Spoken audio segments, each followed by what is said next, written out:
লিখনীতি math education YouTube চ্যানেলের পক্ষ থেকে সবাইকে অভিনন্দন। গত দিনের মতো আজকে আমরা গণিত বিষয়ে আলোচনা করব। তো আজকে দেখা যায় যে x সমান 4 y সমান -8 এবং z সমান 5 হলে আমাদের 25x plus y whole square minus 20x plus y into y plus z plus 4 into y plus z whole square. তো এখানে আমাদের দেখা যায় গণিতের মধ্যে এই অঙ্কটির মধ্যে x প্লাস y এবং y প্লাস z ছাড়া অন্য কিছু নাই। তাই আমরা অঙ্কটা ছোট করার জন্য কি করলাম, x প্লাস y সমান a এবং y প্লাস z সমান b করলাম। তাহলে প্রদত্ত রাশিটি কি পাবো, যেহেতু এটা সমান a তাহলে এখানে a, তাহলে a স্কয়ার, এদিকে সব 25 ছিল 25 আসলো, এরপর -20 a আর হলো b, ab, তাহলে কি আসলো ab।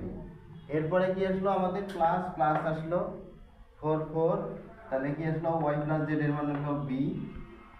এখানে তাহলে আমাদের 4b, তারপর স্কয়ার ছিল স্কয়ার লিখলাম। তো এখন আমরা 25 a স্কয়ারকে a বানাবো 5 a, তারপর স্কয়ার দিলাম মানে a স্কয়ার, 2b তারপর স্কয়ার দিলাম মানে b স্কয়ার হলো, সূত্রে 2 a মানে 5 a b মানে হলো 2b